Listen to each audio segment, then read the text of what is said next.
আজি আমি কেইটামান সৰু সৰু প্ৰশ্ন লৈ আহিছোঁ গণিতৰ প্ৰশ্ন মই এটা কৰি দিম বাকিকেইটা আপোনালোকে চেষ্টা কৰিব গতিকে ভালকৈ চাই লওক প্ৰশ্নবিলাক হ'ল ভগ্নাংশৰ আমি লসাগু আৰু গসাগু কেনেকৈ উলিয়াম এতিয়া আমাৰ ওচৰত দুটা সূত্ৰ আছে যদি আমি লসাগু উলিয়াব লাগে কোনো এটা ভগ্নাংশৰ লসাগু যদি উলিয়াব লাগে কোনো এটা ভগ্নাংশ তেতিয়াহ'লে আমাৰ সূত্ৰটো হ'ব এইটো ওপৰত হ'ব লবৰ লসাগু ওপৰত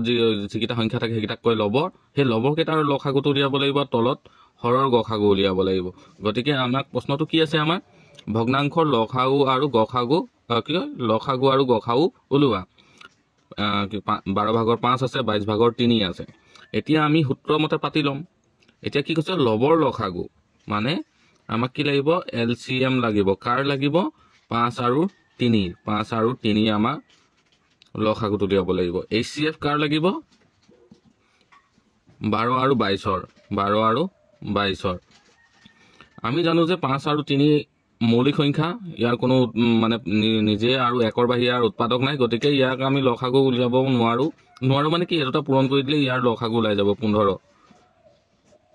ঠিক তেনেকৈ এতিয়া আমি 12 আৰু 22 কি উলিয়াব লাগিব এইচচিএফ গসাগু উলিয়াব লাগিব ইয়াৰ গসাগু উলিয়াবলৈ হলে আমি কি কৰিম 12 22 2 হৰণ কৰিলো 6 2 হৰণ কৰিলে কিমান আহিব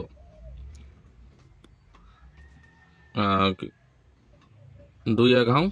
22 এতিয়া দেখিছেনে 11টা মৌলিক সংখ্যা হয়নে এতিয়া আৰু আমি 11ক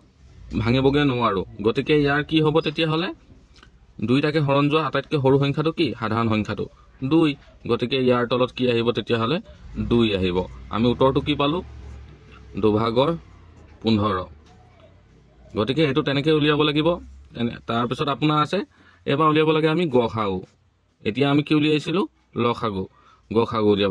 উলিয়াব কাৰণে কি লবৰ কি লাগিব গসাগু লবৰ গসাগু লাগিব তাৰ মানে ওপৰত আছে আমাৰ এটো পাৰ্ট কৰি লৈছো মই ওপৰত আছে 5 আৰু 3 আমাক কি লাগিব এইচচিএফ লাগিব আৰু এপনে কি আছে তলত 12 আৰু 22 আছে ইয়াৰ লাগিব এলসিএম এতিয়া 5 আৰু 3 এইচচিএফ মানে হিহঁতৰ সাধাৰণ উৎপাদক কি দুইটা সংখ্যাকে কোনটো সংখ্যাই বনায় দুইটা সংখ্যা যেহেতু মৌলিক সংখ্যা তেতিয়া হলে দুইটা সংখ্যাকে কিহে বনাব একে বনাব গতিকে আমি ইয়াৰ যেটো গসাগু হল গসাগুটো আমি এইচচিএফ টো 1 পালো কিন্তু আমি লসাগু কি পাম আমি আকৌ এনেকে হৰণ কৰি দিলো দুইটাকে কিহে হৰণ কৰিব লাগিব আমি যিমান সৰুলৈকে পাওঁ হৰণ কৰি যাব লাগিব কিন্তু 2 হৰণ কৰাৰ পাছতে আমাৰ কি আহিলে 2 11 22 হৈ গল গতিকে এটো এটা মৌলিক সংখ্যা হৈ গল আৰু ইয়াক হৰণ কৰি লাভ নাই এতিয়া আমি কি কৰিম 2 পূৰণ 6 পূৰণ 11 কৰি দিম কিমান পামগে পূৰণ কৰি চাওক কিমান পাম 6 11 66 2 কৰি দিলে 2 6 12 2 কৰিলে 1 2 6 12 1 13 132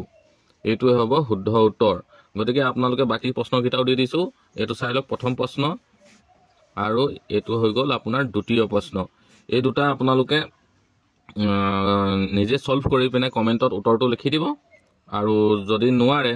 বা পাৰে কোনো কথা নাই পাৰিবই আপোনালোকে কিন্তু ইয়াৰ এই অংককিটা কৰি মই নেক্সট ভিডিওটো বনাই দিম আপোনালোকৰ উত্তৰৰ লগত মিলিছে নাই চেক কৰিব পাৰিব বাকি ভিডিওটো ভাল লাগিলে শেয়াৰ কৰিব ধন্যবাদ